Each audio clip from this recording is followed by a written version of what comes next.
¿Cómo están? Muy buenas noches, bienvenidas, bienvenidos a Periodismo en Plural. En esta mesa me da mucho gusto saludar a Vania de Dios esta noche. ¿Cómo estás, Vania? Muy bien, Trini, buenas noches también aquí a mis compañeros. Qué gusto estar otra vez aquí. Rosario Bareño, ¿cómo estás? Es un gusto como siempre, buenas noches, Trini, Vania, Augusto, Gabriel. Gabriel Torres, buenas noches. Muy buenas noches, un placer estar con ustedes. Augusto Chacón. Trini, ¿cómo estás? Buenas noches, Vania, Gabriel, Charo, qué gusto estar con ustedes. Buenas noches. Vamos a poner sobre la mesa tres temas que son seguramente ya de su interés, porque la presencia de dengue, de otras enfermedades como el mpox o viruela símica, y también qué ha pasado con el COVID-19, son enfermedades que todavía se siguen presentando en nuestra entidad y están marcando dinámicas que preocupan al sector salud. Así que hablaremos, por supuesto, esta noche de la salud en Jalisco, dengue, viruela del mono, que también es conocida así, y cómo va el COVID-19. Un segundo tema que ponemos también sobre esta mesa es la conformación de las cámaras. Comienzan ya las nuevas legislaturas, no solamente en lo federal, también en lo local, y hablaremos al respecto. Los personajes, un tercer tema, los personajes que están en la política internacional, como Donald Trump, Kamala Harris, como el propio Milei, que también no deja de crear polémica, pues forman parte de imagen, sin duda un marketing político que vamos a analizar en esta noche. Así que comienzo con esto que sabemos crecen los casos de dengue en el estado de Jalisco, en México en general, a comparación del año 2023, pues ha sido importante sobre todo analizar el número de fallecimientos que se registran a la fecha, mi querida Charo. Fíjate que sí, lo de dengue preocupa y esto es mucho de cultura de prevención. ¿Y por qué lo digo? Porque esto corresponde también mucho, aparte de las autoridades sanitarias, obviamente, a la Secretaría de Salud, al sector salud, a las familias. En cada caso, el quitar los trastes, todo lo que sea que acumule agua sucia y que pueda ser propicio para el mosquito, ¿no? Ya son 613 casos, un fallecimiento en el caso del dengue y los más vulnerables, sí, en el estado de Jalisco los más vulnerables pues sí, es la población que ya conocemos, ¿no? Adultos mayores, menores de 5 años.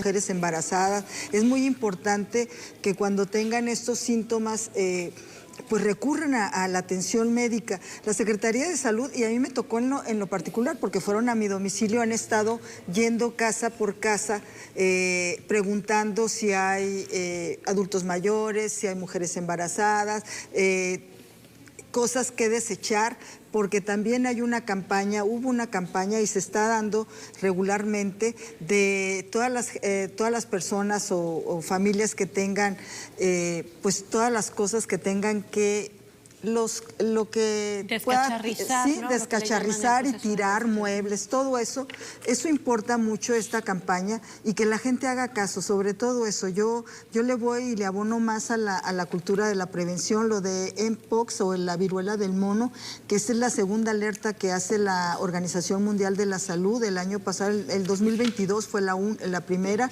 y de ahí la Secretaría de Salud pues comenzó con este seguimiento, con esta vigilancia epidemiológica. Hubo 3 casos, si mal no recuerdo, en lo que va del año. No ha habido casos últimamente, pero en este año sí son 3, si mal no recuerdo.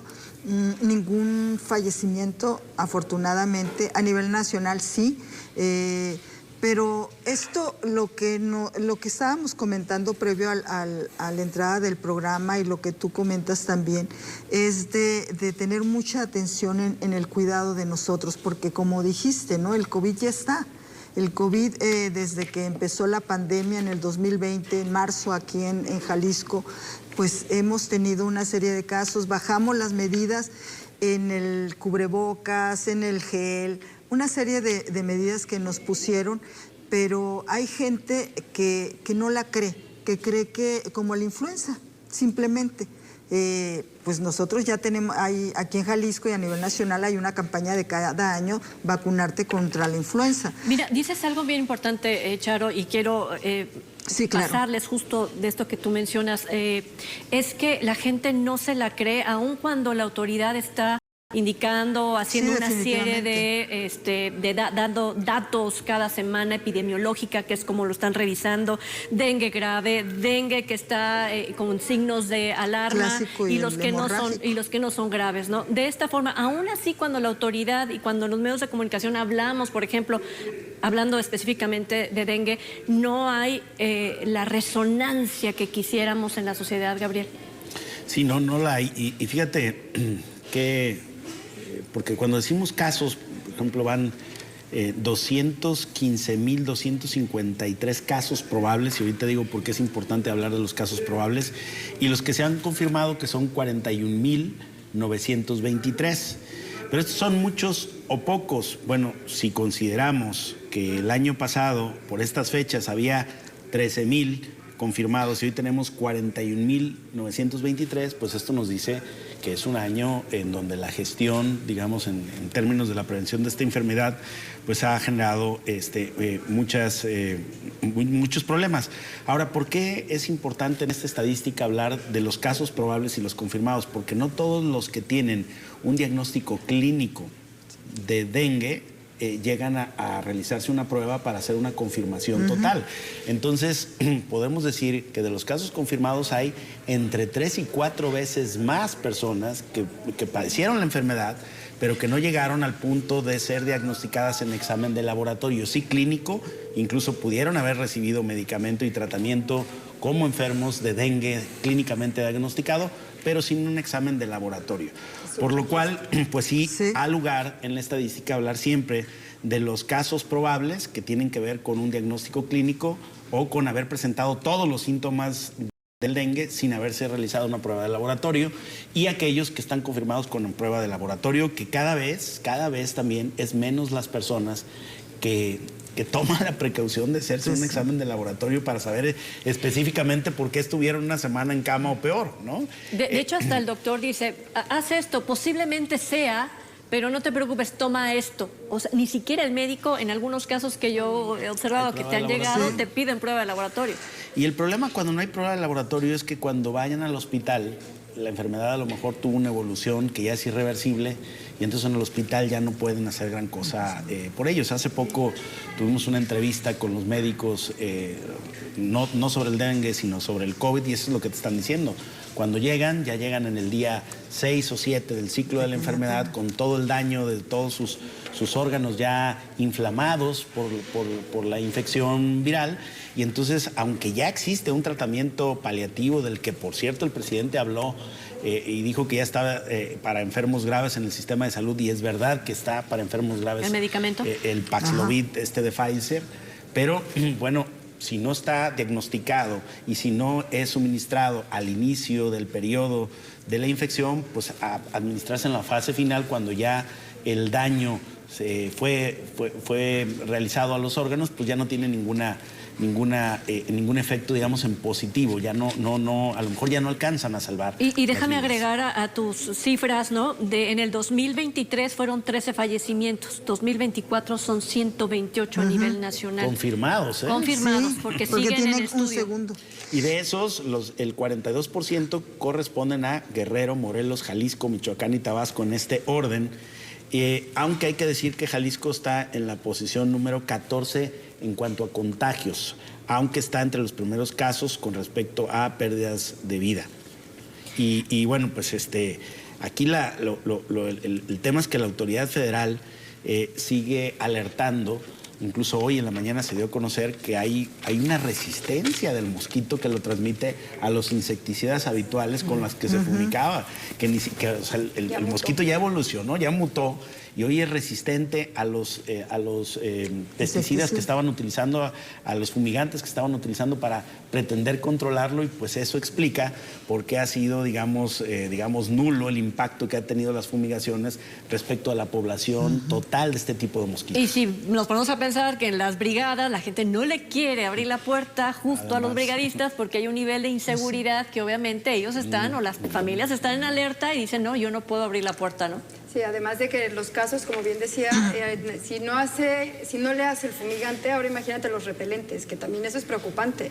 Si no están habituados a ponerse repelentes, a ponerse a lo mejor a protegerse, y sobre todo yo estaba escuchando una entrevista con un especialista, hablaba de que hay dos factores que tuvieron mucho que ver con el incremento. Uno de ellos es la cantidad de lluvia que hay y además que hay más calor.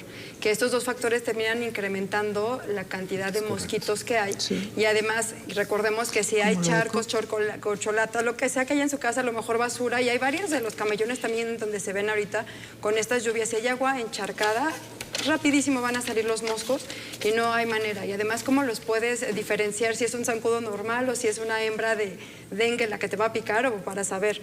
Y también los síntomas, que es algo muy importante, la fiebre, que es de lo que dicen lo primero, que es dolor detrás de los ojos, dolor de articulaciones, y muchas veces se puede confundir con algo más, o personas que toman algo y que terminan sin saber si sí era o no era dengue, o si era a lo mejor algo más.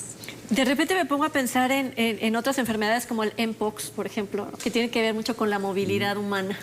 Y que lo vemos tan lejos.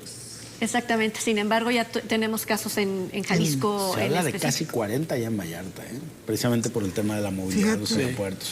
Y también una mutación de la enfermedad, que ahora hay una vertiente que se contagia más fácil que anteriormente. Con el contacto y que tengas el... Y antes no era así. Pero lo interesante, y creo que una de las lecciones que nos dejó COVID es que los sistemas de salud en el mundo, no solo en México, no solo en Jalisco, no están preparados para una pandemia de la magnitud que tuvimos en COVID.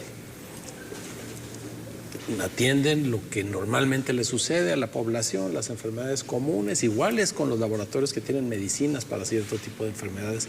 Cuando surge algo nuevo, y el dengue no es nuevo, pero sí es nuevo la manera en que se está las dos últimas contagiando, ¿sí?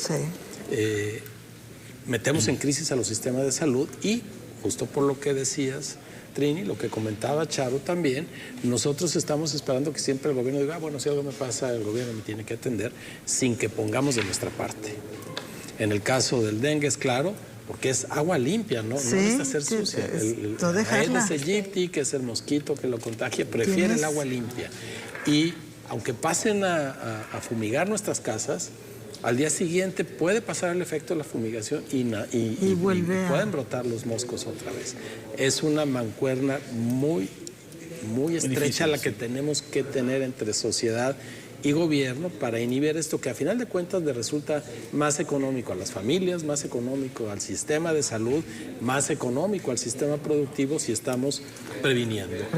No esperar a que se aparezca el lobo, aunque nunca vamos a poder evitar que haya un grupo de personas que desestime las medidas de prevención, y eso siempre nos potencia. Pero la salud pública interviene muchísimo la gente, más de lo que sospechamos, y estamos hablando de enfermedades de transmisión así, pero podemos pensar en una aún más seria y constante, como la diabetes, por ejemplo, que depende en buena medida de nuestra propia alimentación, de nuestra capacidad de hacer ejercicio, y seguimos desestimando, pensando que llegado el momento alguien lo va a atender. Y cuando no aparece ese alguien, luce en las familias lo que se conoce como enfermedades catastróficas, que implican tal gasto que es una catástrofe para la familia. No estamos hablando de cientos de miles de pesos. A muchas familias una apendicitis o una diabetes maltratada, un gasto de 15,000 pesos que no estaban en el plan, se vuelve catastrófico. Incluso, siguiendo esta línea de lo que está mencionando aquí Augusto, las autoridades de salud a nivel nacional y en Jalisco han hecho énfasis de que las personas que están en una condición de adulto mayor o vulnerables por alguna otra enfermedad deberían de protegerse contra el COVID-19 con la vacuna actualizada en el 2023 y 2024, es decir, la última vacuna de las marcas Moderna, Novavax y Pfizer, que deberían de estárselas suministrando, que hoy te la ponen ya en las farmacias, que puedes ir y agendar una cita en la farmacia y aplicarte la vacuna, sobre todo si tienes más de 6 meses que no recibes una vacuna.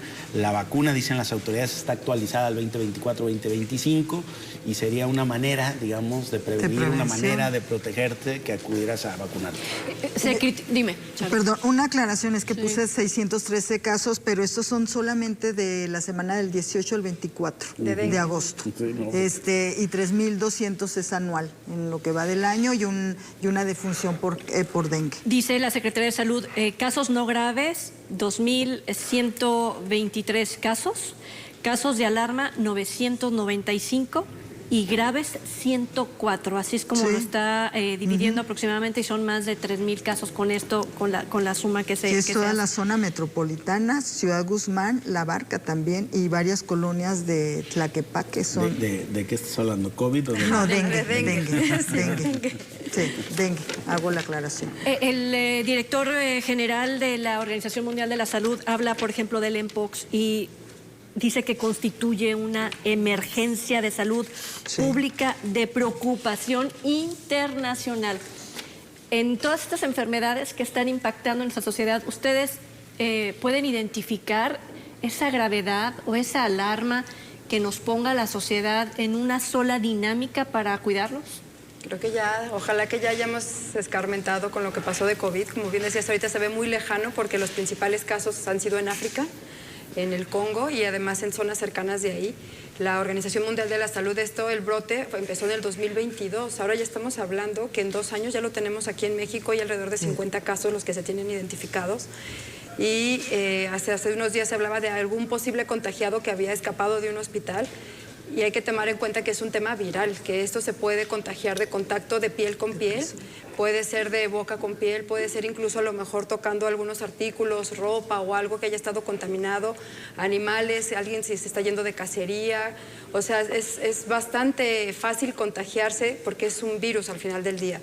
Y que a lo mejor ahorita lo terminamos viendo lejano, pero que sí es importante. A lo mejor se me quedó muy grabado el caso de esta persona que dicen que se salió del hospital y que todavía se subió en un autobús para irse sin que le terminaran de dar el diagnóstico. Es la responsabilidad o irresponsabilidad de hacer eso y que no sabe si en el camión quiénes más iban y la facilidad con que se puede contagiar, que poder empezar a detectar síntomas, poder empezar a tener cuidado, porque si alguien en casa podría estar contagiado, lo más probable es que los demás también puedan tener este mismo virus. Ahora, la Organización Mundial de la Salud, que es una organización muy respetada, que está ajena a vaivenes políticos, que está conformada en buena medida por científicas, por científicos, la primera alarma, y ese es su trabajo, y es responsabilidad no de nosotros estar viendo a la Organización Mundial de la Salud, que está a años luz.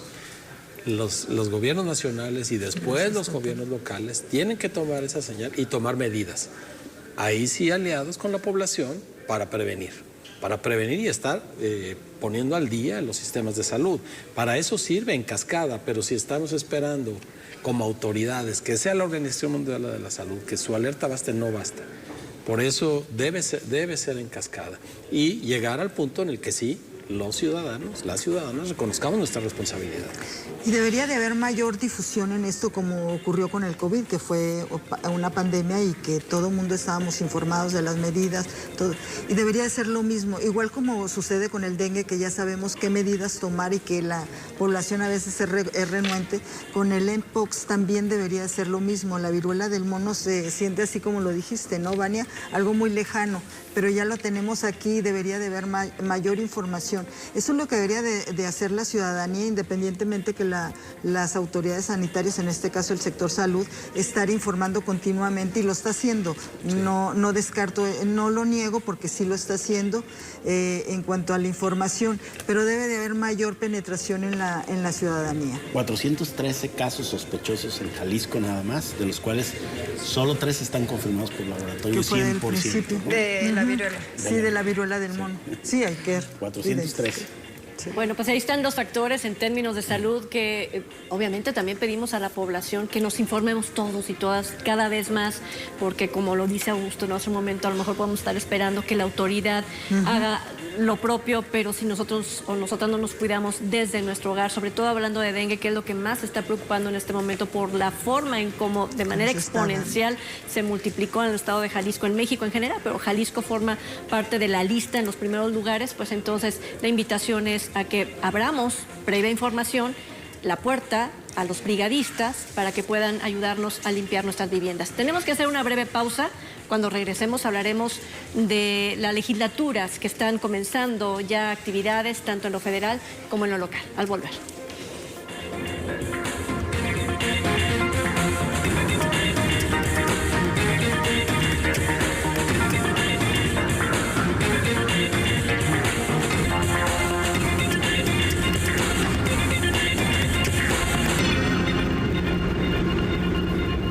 Bueno, ya estamos de regreso en Periodismo en Plural y bueno, comienza a nivel federal una nueva legislatura, 3 años para los diputados, 6 para senadores, pero también en Jalisco. ¿Cómo se ha conformado estas cámaras? Es de lo que vamos a platicar a quienes nos acompañan obviamente en esta mesa y a usted que está por supuesto a través del televisor también acompañándonos. Pues sin duda vemos que se concluye justo la designación de curules y vemos cómo hay una mayoría calificada en el Congreso Federal. Y me voy primero con el Congreso Federal, con la Cámara de Diputados, Augusto. Sí, bueno, ya quedó dirimidas todas las inconformidades y controversias. Ayer domingo la actual legislatura tomó posesión y, como ha sido tradición las últimas legislaturas, reciben una serie de iniciativas del Ejecutivo que son preferenciales. Esto no es nuevo, justo por el tiempo que le tomaba a las legisladoras, los legisladores pasar las leyes, le dieron el permiso al Poder Ejecutivo de pasar algunas que eran de su especial interés para sacar adelante. Le va a venir bien al régimen gobernante tener esa mayoría para pasar sus iniciativas. Lo interesante va a ser ver la calidad del debate, independientemente de quién vaya a ganar, porque esto no es un deporte. Tenemos que ser capaces de escuchar lo que dice la oposición y si entre ellos, porque sabemos que el debate entre las mismas partidas parlamentarias no es sencillo, inclusive a veces ni siquiera se ejerce, nos toca como ciudadanos tratar de entender los argumentos que hay alrededor, más allá de lo que parezca como algo que ya va a suceder inevitablemente. Me parece que no. Hoy como nunca va a ser muy importante tener a la mano para la historia y la historia de corto plazo las memorias de los debates, quién dijo qué y por qué. Porque creo que en esa madurez que suele citar el presidente de la República respecto al pueblo de México, en esa madurez ya sabemos pedir cuentas de los movimientos que se hacen. Una legislación es buena no porque un gobernante dice que es buena, sino por los efectos que acarrea. De ahí que estos diarios de los debates, estas posturas de cada uno, dentro de muy poco, en menos de un año, vamos a decir, mira, tal fracción tenía razón o tal mayoría tenía razón, porque estamos viendo los efectos. Las leyes no se agotan cuando se inscriben en el periódico oficial de la Federación, cuando tienen vigencia en las fiscalías o en los órganos de gobierno. Las leyes se agotan en los efectos que tienen en la población, en la vida de la población. Y eso es lo que nos toca observar. Me parece que es el reto para las ciudadanas, para los ciudadanos, no contemplar un deporte ajeno a nosotros entre quién mete más goles o quién mete menos goles, sino qué efecto tiene eso que ellos debaten o no debaten, mujeres y hombres, a favor de nuestra vida. Creo que es un reto interesante para la República. Fuimos advertidos con suficiente antelación que se iba a implantar un nuevo régimen. Bueno, esta mayoría le da posibilidad al proyecto gobernante de implantar un nuevo régimen, es decir, una nueva manera de gobernarnos y de entendernos con las instituciones y las instituciones entre ellas. Lo novedoso será que esa democracia y esa madurez política que presume el presidente, en verdad la ejerzamos a partir de mirar, insisto, y esto es muy importante, los efectos de la legislación en nuestras vidas. No en a quién le vamos o a quién no le vamos. Lo que sucede en nuestras vidas con la justicia, con la seguridad, con la igualdad, con la pobreza, con el acceso a la ley, con el acceso a derechos. Esa es la medida última de las leyes y se llama, aunque los gobernantes lo han trivializado, Eso es llana y sencillamente la rendición de cuentas. Me sacaste de repente, quienes estamos en el día a día en la noticia, me sacaste de la agenda política para entrar justo a una reflexión, ¿para qué me sirve? ¿Qué voy a hacer yo para estar pendiente de qué trabajo realiza él o la legisladora que me va a traer a mí un servicio? Al fin de cuentas, eso es. Eso es, punto. ¿Cómo se va a ver el impacto? No nos hemos perdido en el... Creo que tiene mucha razón en lo que dice Augusto, sobre todo que lo que vamos a ver en los siguientes días y donde habría que poner mucho ojo es precisamente en los debates. Tienen que ser debates bastante sólidos, congruentes de un lado y de otro, para poder entender qué es lo que se espera y también, como bien dice, va a ir quedando en el camino qué fue lo que dijo cada quien, cómo se justificó los argumentos que están dando para lo que se haga y además también cómo se van a ir desenvolviendo dentro de las cámaras cada uno de los legisladores, porque también no olvidemos que dentro de cada grupo hay otros subgrupos también, no quiere decir que todos vayan a decir que sí o que no. Entonces vamos a ir viendo cómo se desenvuelven los siguientes días. Sí, y sobre todo que, bueno, y lo vimos antes, ¿no? Cómo cambian de camiseta también. Entonces, en realidad, por más que tengan una camiseta puesta de un partido, podemos o nos pueden sorprender a lo largo del ejercicio legislativo. O incluso del mismo partido, a lo mejor hay subgrupos o hay algunos legisladores que tienen cierto liderazgo dentro de un mismo partido político y que en algún momento cada quien también irá viendo, vamos diciéndolo abiertamente, muchos de ellos van viendo por sus propios intereses y también dependiendo de lo que vayan aprobando dentro de la legislatura. Es la legislatura número 66, sí. Hay una mayoría calificada, Charo, indiscutible. Sí, y sobre todo de que lo que dijeron de los que cambian de camiseta, ya lo vimos con 12 en el Senado de la República, en el Congreso, en la Cámara de Diputados, no lo vamos a... Bueno, ellos ya traen la mayoría. Aquí yo coincido también con Augusto, la calidad del debate, las posiciones y la postura que hagan los grupos minoritarios en las reformas que se vienen. Viene el presupuesto también. Hablaba Augusto de todo lo que se aterriza. El presupuesto también se aterriza en obras, se aterriza en programas, se aterriza en una serie de obras, programas, acciones, políticas públicas, servicios. Eso es lo que nos interesa como ciudadanía, ¿no?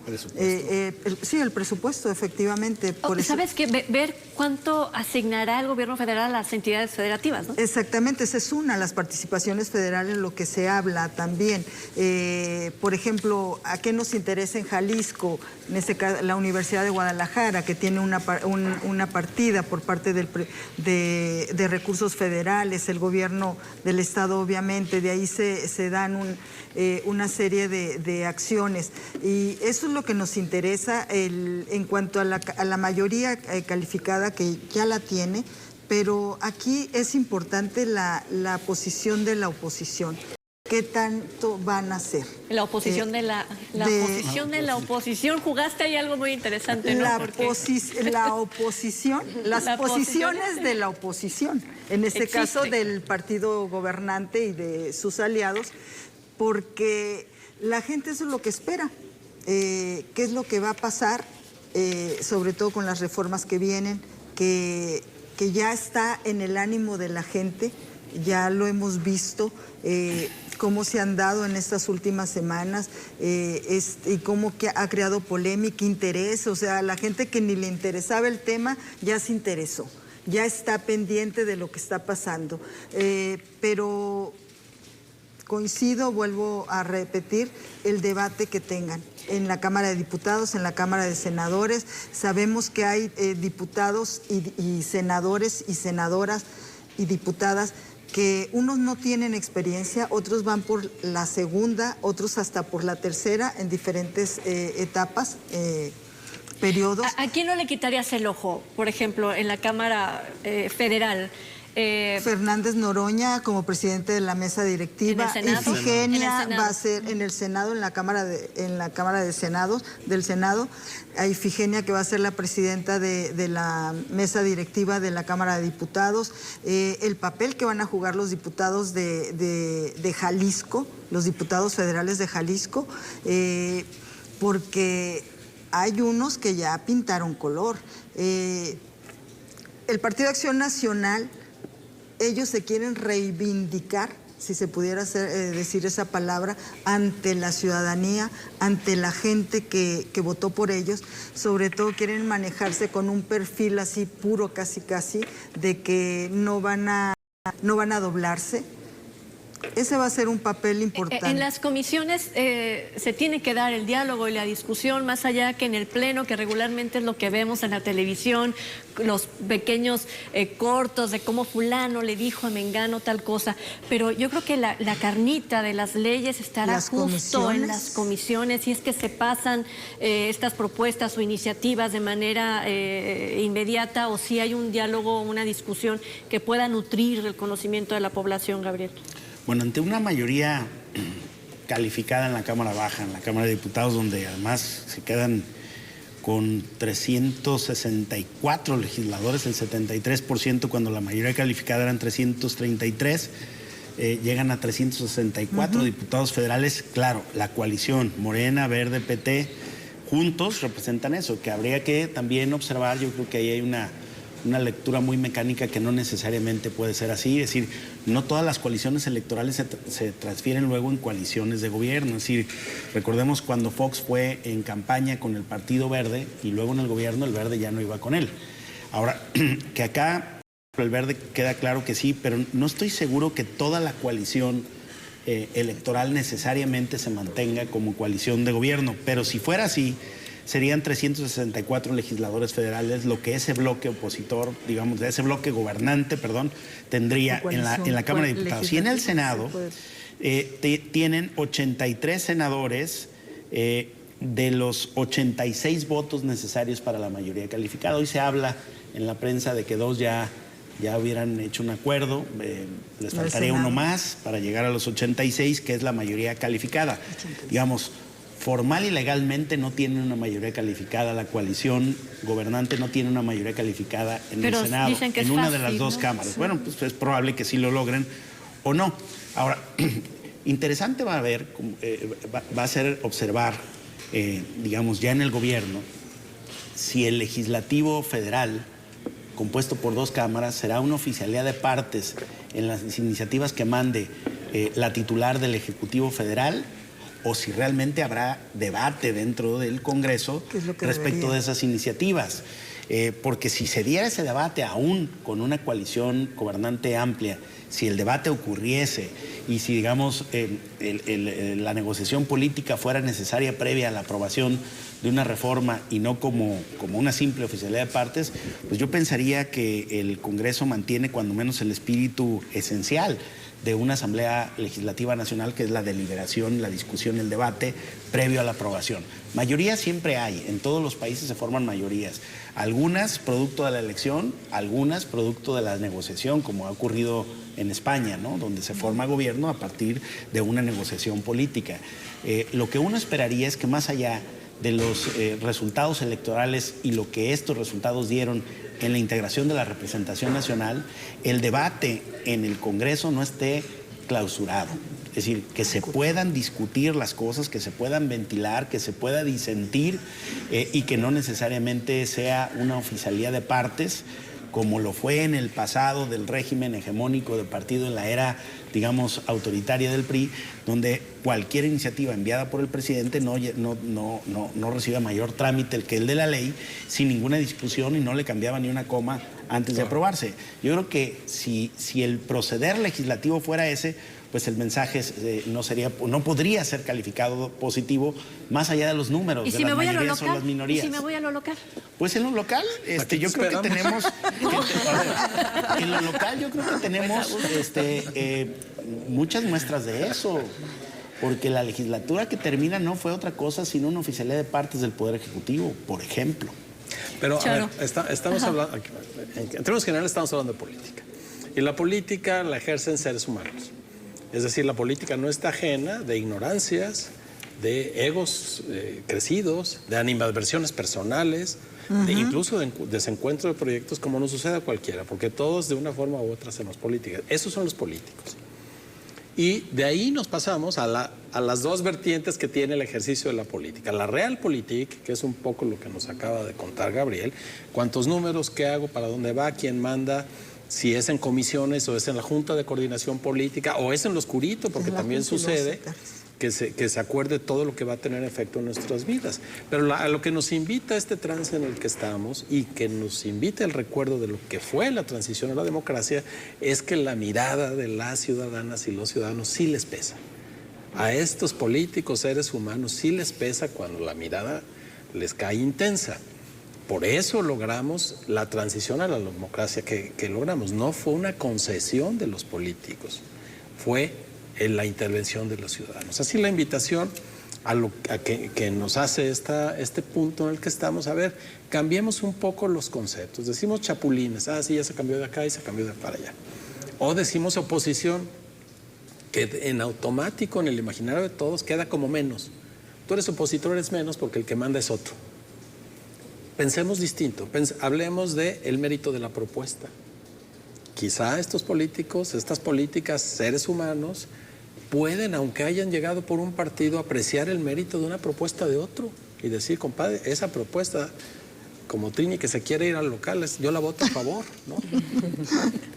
Pero el mérito de la propuesta también la tenemos que evaluar nosotros. ¿Qué es lo que significa lo que está proponiendo el presidente de la República con su partido? Pero para nuestra vida. No qué significa para que un partido le gane al otro, y me refiero a un partido de la nueva presidenta, ¿no? O la nueva presidenta, pero ¿qué significa el mérito de la propuesta? Y entonces, si podemos mirar a nuestros diputados distrito por distrito y decirle, oye, pues a lo mejor tú eres del PAN, pero me gusta lo que está proponiendo Morena, yo ahorita encargo que a mi nombre, porque me estás representando, porque eso se nos olvida. Votes esta propuesta, ejemplo, pero no va a suceder en 6 meses. Tenemos que acostumbrarnos, imponernos la disciplina de mirar las propuestas y hacernos un poco al lado de esas mediaciones. El discurso de cada uno, ¿no? Y entonces, ante el mérito de ¿cuál va a ser el mérito que tenga una propuesta para cualquiera de nosotros? Pues lo que tiene que ver con mi familia, con mi vida, con mi profesión, incluso con mi comunidad. Los más usados pueden ver a su ciudad entera. Gabriel, para irnos a la pausa. En Jalisco se acaba de votar y modificar una de las leyes que pudo haber tipificado y mitigado una de las violencias más tremendas que hay contra las mujeres, que es la violencia vicaria. No obstante, con una legislatura que termina de mayoría predominante de mujeres, fue una ley descafeinada, light, que ni siquiera el término lo aborda en toda su precisión. Y eso te dice esto que dice Augusto. O sea, finalmente, ¿qué te va a producir la legislatura para tu vida? ¿Qué tanto vamos a avanzar o no vamos a avanzar en derechos? Creíamos que el tema exclusivamente de la perspectiva de género en las cuotas, en la integración de mujeres, tendría que haberse asegurado una legislatura con una agenda que hubiera legislado con mucha más fuerza derechos hacia la mujer. Y hoy termina esta legislatura con una deuda muy grande. De hecho, había una iniciativa también para castigar las negligencias por parte de funcionarias o funcionarios públicos respecto a feminicidios. Y también se pausó. Quedó.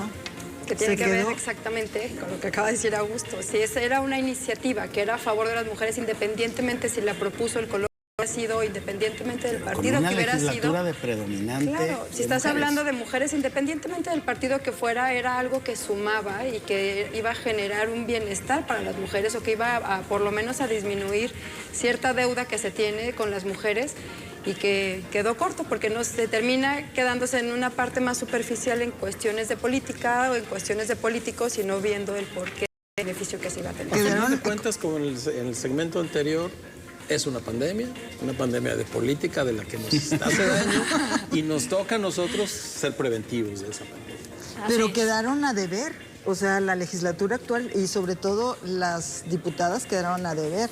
Presumieron mucho de la bancada de mujeres. La agenda de género quedó... Pues ojalá a través de los próximos 3 años que tienen, ¿no?, a su cargo las diputaciones, van a llegar ahora en esta legislatura en lo local, menos. Pues ojalá podamos también como ciudadanas, ciudadanos, pues lo que dices, ¿no?, exigir que el servicio que nos están dando sea de calidad. Tenemos que hacer una pausa y cuando regresemos hablaremos precisamente del discurso, de la imagen, del marketing político entre los personajes que sobresalen en la agenda internacional. Al regresar.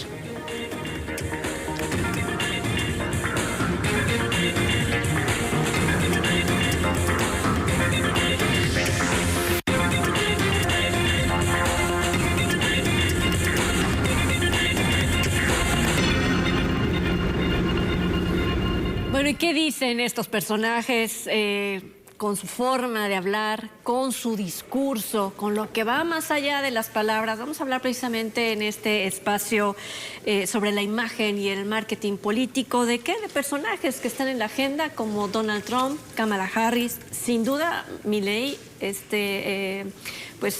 presidente en Argentina, que ha vuelto loco, yo creo que la agenda de género, sobre todo a nivel mundial, y bueno, también por supuesto los personajes en México que están marcando agenda.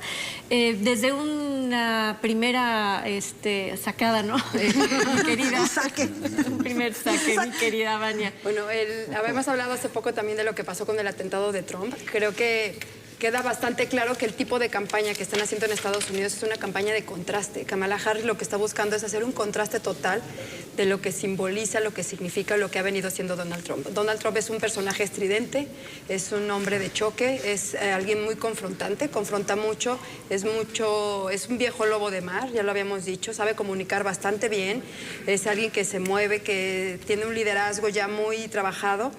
Y lo que se está buscando, lo que están tratando de hacer con Kamala es crear un personaje que ya se conocía, pero están enfocándose mucho en cualidades de que pueda ser de unión, que pueda ser una mujer firme, trabajar en su liderazgo. Lo hemos visto en la primera entrevista que tuvo hace un par de días, que se hablaba mucho y había generado mucha expectativa porque era la primera entrevista que ella iba a dar como candidata y que no había dado ninguna otra. Los republicanos estaban todos atentos esperando a que se equivocara o a que tuviera algún error, porque iba ella y el candidato a vicepresidente. Al parecer le fue bien en un principio, aunque hubo algunos temas que no se metió muy a fondo, que fue muy general, estuvo más superficial. Lo que ella está haciendo ahorita en esta campaña de contraste es ver por qué no hay que votar por Donald Trump. Todo su comunicación enfocada en cuáles son los riesgos de que regrese Donald Trump. Hay temas tan sencillos como la planificación familiar, todo lo que tiene que ver con anticonceptivos, lo que tiene que ver con el acceso a anticonceptivos, con el aborto, que Donald Trump había estado en contra y que Kamala Harris está impulsando este tipo de agenda. Podemos ver con el tema de los impuestos, que había dicho ella que iban a empezar a condonar ciertos impuestos y Donald Trump en que van a poner impuestos. Estamos viendo como el blanco y el negro en lo que se está mostrando en la comunicación de ambos personajes y se está apostando mucho en el caso de Kamala de resaltar los valores y todo aquello que está como muy adherido al tema de las mujeres. Temas de empatía, tema de comunicación, tema de unión, tema de seguridad. Ella, el personaje, lo podemos ver desde cómo anda vestida, cómo la presentan a ella. Recordemos cómo ha merecido incluso Hillary Clinton en su momento cuando fue candidata. Llega toda vestida de blanca en la convención de los demócratas. Kamala Harris le dio también otro giro, llega ya toda vestida de azul marino, de oscuro, con cierto liderazgo para salirse un poco de la comunicación que se venía dando en ese tono. Y lo que vamos a seguir viendo seguramente su comunicación es cuáles son los riesgos de volver a votar por Donald Trump. Es en lo que se está centrando ella más que en las propuestas o más que meterse en temas de políticas más profundas. No sé si voy a mostrar mi corazoncito, pero tú ves a Donald Trump totalmente fuera de lugar, de repente muy visceral, aunque sea eso lo que le pueda gustar a quien le sigue, pero lo ves salido de sus... Es su personaje. No es porque se salga de su espacio de conformidad, sino que así lo busca él reflejar. Seguramente algo querrá comunicar cuando lo hace. Dudo que no sea consciente de que puede él de repente que lo saquen de sus casillas. Por ahí estaba leyendo que lo que están apostando para el primer debate que van a tener ellos dos, que yo creo que va a ser súper significativo, ver cómo se desenvuelve ella, que era tratar de hacerlo desatinar un poco al candidato, a Trump, para ver si lo lograban hacer sacar de sus casillas. Que yo no creo que sea muy difícil. Justo es a propósito es... Bueno, si hablamos de marketing tenemos que hablar de un público objetivo, es decir, a quién quiero encantar, y tenemos que hablar de un cliente cautivo. Yo voy a apuntar porque después de la candidatura que acabas de lanzar en el bloque pasado voy a tomar lista porque así se hacen los chismes. Pero después de lo local se va a ir a lo federal. Gracias, compañera Trini. Yo aquí apunto. Y tienes a los clientes cautivos, esos que de cualquier forma hagas lo que hagas y tengas la imagen que tengas, lo que dices los tiene comprados, suceda lo que suceda. Pero en una elección, y más tan grande como en Estados Unidos, tienes que buscar a un público más allá de tus propios clientes. Y creo que Donald Trump no se ha cuidado. Él es un buen ejemplo de algo que a mí me gusta citar. De pronto los políticos, Gabriel lo va a saber bien, bueno, ustedes también desde comunicación, se consideran tan peritos en lo que son que desestiman el contexto en el que son candidatos. Y pueden ganar y entonces pensar que fueron ellos y no hacer una evaluación del contexto que estaba de por medio para que ellas o ellas ganaron. Y eso tiene que ver con el público objetivo. ¿En qué momento soy candidata o soy candidato? ¿Hacia qué público voy? Y sobre todo, ¿con qué proyecto los puedo encantar? Y pusimos en la entrada la imagen y el marketing político. Eso sería el proceso normal. ¿Qué imagen tengo? Unido al proyecto que detento y genero una mercadotecnia política alrededor de eso, pero ahora es al revés. Ahora los mercadólogos te dicen, como queremos llegar a este público objetivo, tu imagen debe ser esta, incluido el discurso. Tu proyecto debe ser este. Y entonces caemos en aberraciones donde vemos candidatos falsos. Claro que de hacer desatinar a Trump no es difícil. El simple hecho de que su debate sea con una mujer ya le causa escozor. Pero ya no les importa, lo van a dejar de ir de largo porque ese es su marketing para cierto público. La desventaja que tiene ahora es que tiene enfrente esa candidata que llena tu corazoncito, Trini, que abarca más y que tiene los antídotos discursivos y de proyecto para ese público objetivo al que Trump estuvo estimulando a dieta de falsedades, a dieta de mentiras, a dieta de decirle yo no soy del sistema, pero sí soy del sistema, que está muy de moda. Pero ahora llega alguien que viene del sistema, que no deja de conocerlo y que a partir del sistema le reconoce a él sus errores. Y los errores de él no son cosa menor, son delitos consumados, delitos sentenciados, pero nadie se los había podido decir con la altura de miras que ellos se le está diciendo por su imagen. Pero es su imagen y su proyecto la que le genera el marketing, no es al revés. Aquí puedes buscar a alguien, bueno, aquí en cualquier parte del mundo, puedes buscar a alguien que tenga los recursos para hacer una campaña y tú le haces la imagen y tú le construyes el proyecto y eso cuesta un dineral. De hecho, es de las partes más costosas de una campaña. Nos hemos olvidado que primero debe estar el proyecto y quién enarbola ese proyecto. Y ese quién no es solo la imagen, es su prestigio, su conocimiento, sus experiencias. Todo eso debería estar en juego y a partir de eso construir el marketing se vuelve muy sencillo. Pero estamos al revés, estamos en manos de los mercadólogos que venden un servicio y ese servicio garantiza X número de votos.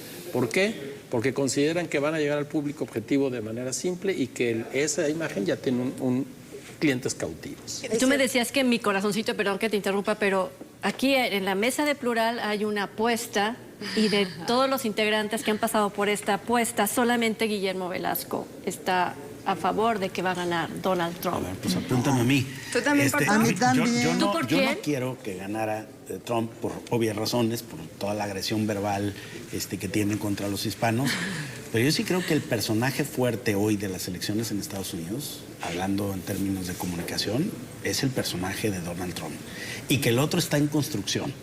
Que es la personaje de Kamala Harris, de la mujer de las múltiples identidades, que representa diversos sectores, que aparentemente iría por un voto mayor de un círculo más amplio, pero hoy el pugilista, el estridente, el que sigue cada declaración, cada movimiento que hace, genera titulares en la prensa, muchas críticas, pero también mucha visibilidad, sigue siendo el de Trump. Incluso, de acuerdo a las encuestas que se hacen en Estados Unidos, que promediadas dan 47% para Kamala Harris y 46.9% a Trump, un punto de diferencia. Pero esas mismas encuestas procesadas de acuerdo a su intención del voto por estado y por los estados que tiene y que aportan representantes al comité electoral, que recuerden que no es por voto popular como aquí, Trump tendría 219 miembros de ese colegio electoral en este momento frente a apenas 208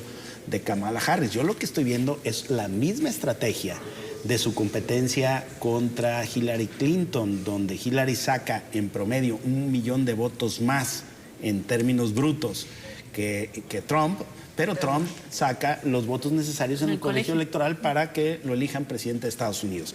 Entonces hay que tener cuidado con un sistema electoral que además es hasta cierto punto, bueno, para nuestra formación un poco tramposo, porque nuestra idea de democracia, el que tiene más votos es el que debe de ganar, y ahí es un modelo de democracia donde el que tiene más votos brutos puede perder la elección, y lo acabamos de ver no hace mucho tiempo.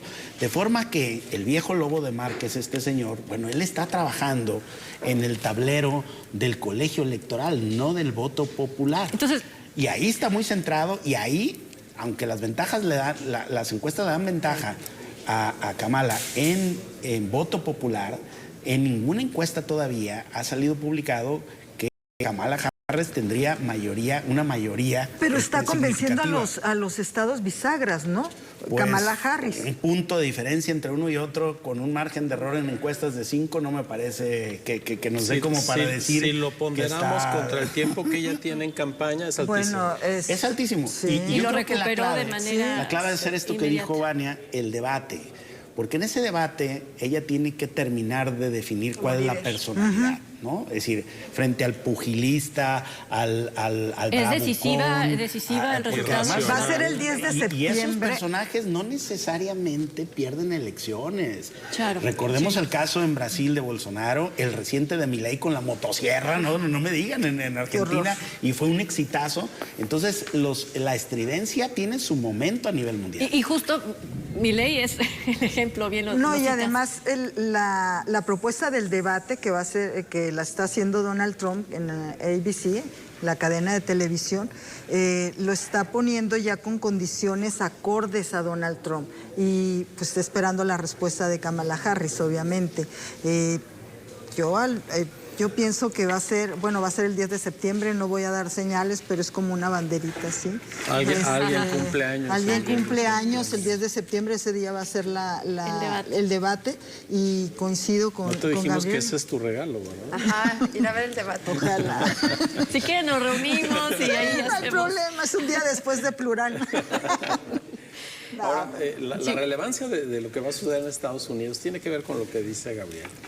El marketing que se ha impuesto a partir de los violentos, a partir de los que falsean, de los que se valen sobre todo de la posverdad, es decir, aquellos que le dicen a la gente lo que quiere escuchar, aunque sea imposible, aunque no sea cierto, contra un proyecto a la antigüita. Un proyecto fincado en realidades, un proyecto de alguien que conoce el sistema político, que conoce las entrañas Que ya del fue sistema presidente. político. Y esa sería una buena noticia, porque en todo el mundo, ayer mismo en Alemania, al oriente de Alemania, hubo elecciones locales y ganó la ultraderecha. En Alemania no había sucedido. ¿Con qué discurso? Igual con el mismo discurso de estridencia. nosotros lo vamos a resolver, lo que nadie les ha resuelto, etcétera. La elección de Estados Unidos tiene ese gran experimento de que un proyecto político profundo, omniabarcante, pueda estimular democráticamente a los electores más allá del estridente, del que dice mentiras, porque Trump miente cada 5 segundos. Manipulado. Eso sería una buena esperanza para la democracia electoral como la conocemos, porque sí, están ganando los que le dicen a la gente lo que quiere oír. Súmale el sistema electoral. Además, el sistema Pues eso es lo Sistema importante. electoral, ¿no? Sí. O sea, tienen un Va a sistema ser- electoral que Sí. es un voto indirecto, que tú eliges miembros a un colegio electoral que a su vez eligen un presidente, y eso es por estados y tiene una distribución ahí De porcentajes. un tanto cuanto mañosa, digamos, por decirlo menos, que es un método muy raro, que hay que conocerlo profundamente para poderlo usar a tu favor. Y que es muy Sí, diferente al de de México, acuerdo. ¿no? Absolutamente. Totalmente. Y que además no va a bastar solamente, como dicen, los votos. Creo que sí va a ser fundamental, ahorita lo que preguntabas, el día del debate, ver si ella logra colocarse como una lideresa y que tenga control sobre la mesa de los temas que se vayan a tratar, sobre todo tomando en cuenta la incidencia de Donald Trump, y además que es un señor que es avasallador. O sea, que él... Mucha personalidad. Claro, y es una personalidad fuerte, de carácter fuerte, y si lo que se está buscando es alguien que dirija un país que es de primer mundo, lo que esperas es que quien vaya a estar ahí al frente y pueda dar el ancho en todo, independientemente de él, si es género, hombre o mujer, pero sí va a contar mucho en esta ocasión, porque sería la segunda candidata mujer que tienen en Estados Unidos, que ya le había pasado con Hillary Y que Clinton. si También gana, recordaremos sería el la debate primera. que tendrían allá. y que si gana... Sería la Digo, primera. A mí el equipo de campaña de Kamala no me ha pedido mi opinión, pero yo estoy convencido que si ella se A las mí también ingenia para hacerle saber a él que quien lo está interpelando es una mujer, lo va a sacar de quicio. Sí. Pero se lo tiene que decir a las claras. Textual. No solo por su pelo, no, ella le tiene que decir, es que es una mujer la que te está diciendo esto. Eso lo va a sacar de quicio y va a perder el debate. Y con va a el historial que significar tiene mucho. además. Así es. con el No, y tema de cómo con le las dice. mujeres. Hillary Clinton no lo hizo, pero si ella ha sido enfática en eso, él no puede con eso. Él es misógino. Y ella sí lo va a hacer. Yo espero. Yo digo que sí lo va a hacer. Esperamos y más como que ella sí, se, ¿no? como Que él se escuchen. expresa de ella. Tienen que llamar al equipo de campaña a darle ese tipo. Ahorita, Sí, ahorita sí, me lo va a hacer. comunico, le paso tus datos, mi Sí. querido Augusto, No, claro. seguramente Con están viendo el Augusto programa que y ya sea. lo vieron. Pero solo atiendo de 9 a 5. No te preocupes. Te van a llamar. Te van a llamar, Augusto. Yo les agradezco mucho. Lo que sí, bueno, me pongo a pensar en que al final el resultado sabremos si ganan más por el mensaje, las formas, que por el fondo una elección en Estados Unidos. Así que, bueno, hay que estar pendiente el próximo 10 de septiembre, pero ¿No dijiste seguramente... las apuestas? Las apuestas, bueno, quedamos en que Guillermo A mí y no tú me entonces preguntaste, pero irías yo voy por Donald Kamala. No es que Trump. yo creo. No, bueno, que a pero la es tu luz de lo apuesta. actual me parece que él es el El que va a personaje quedar. que está apuntado a ganar las elecciones. Charo. Kamala. Tú ya habías dicho Cámara Sí, también. te digo que estoy buscando un contacto. El equipo de campaña te va Ivania a también ya contactar. habías confirmado, obviamente, hablando de corazoncitos, pero O sea bueno, los que dejo. nomás son 2 contra el resto. Sí, exactamente, somos 6, 7 y 2. Bueno, al final veremos cómo se acomodaron las apuestas. Vania, muchas gracias. Muchas gracias. ¿Y qué buenas vamos a noches. apostar? Bueno, Ahorita lo ya, vamos a ver al final. ya lo veremos. Yo ya sé qué. Augusto, gracias. Charo, gracias. Gracias, Así es un gusto, Gracias Trini. a usted por habernos acompañado. Que tenga una excelente noche.